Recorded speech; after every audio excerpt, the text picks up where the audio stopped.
من هاي الدار الظهور؟ يا ظهر خالد. اهلا وسهلا. شلونك؟ هلا مرحبا. انا رجالك جديد. اهلا وسهلا تفضلي. رحم الله والديك. لا والله ما عندي بس محتاجة راس بصل. بالخدمة. رحم الله والديك.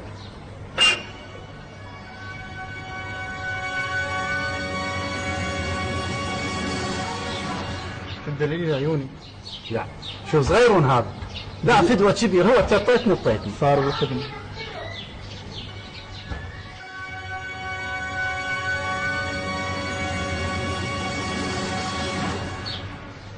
هذا يكفي؟ اي شكرا. الله يرحمه.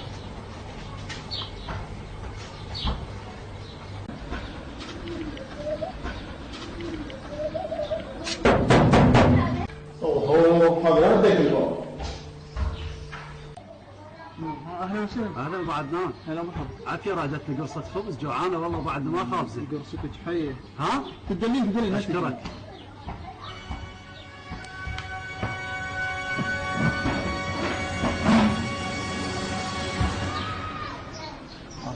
شكرا عيوني. تدللين كوم حجار ولا هجار.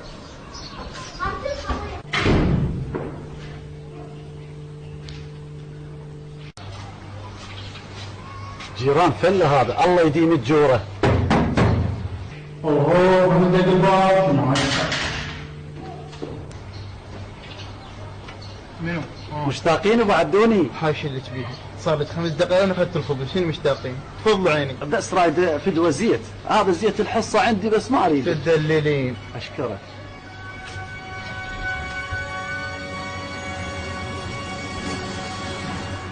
الخدم. الف شكر عيوني. تدللين. يا حبيبي انا جاي الدوام وما تامر عليك بخير الدلل.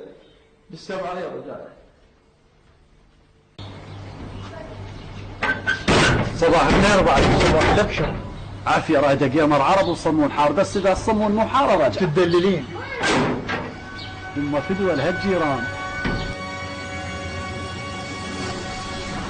هذا المفتاح حتى شو وقت ما تجين تسوقيه براحتك. انا حتى دار البيع كتبت من وراك.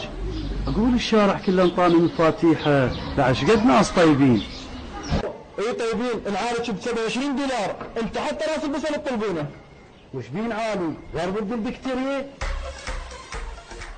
إذا أعجبك الفيديو ادعمنا بلايك وتعليق ولا تنسى الاشتراك معنا لمتابعة كل جديد، كما يسعدنا متابعتك للفيديوهات السابقة في القناة.